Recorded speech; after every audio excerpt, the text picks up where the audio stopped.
అయితే ఇక్కడ వ్రాయబడిన సత్యం ఏంటంటే, వాడు ఎవరికైతే కీడు చేయాలనుకున్నాడో ఆ కీడు వానికి చేయలేకపోయాడు, కానీ వాడు తలంచిన ఆ కీడు అతని మీదకే వస్తుంది అనే మాట. అసలు కీడును తలంచడం ఎందుకు?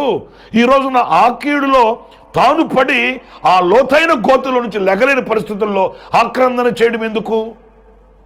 ప్రియులారా చూడండి, ఈ రోజున అనేకుల హృదయాలలో మనం చూస్తే ఇది పరిశుద్ధత అపవిత్రతన, ఇది మంచిదా ఇది చెడా అని ఆలోచించట్లేదండి.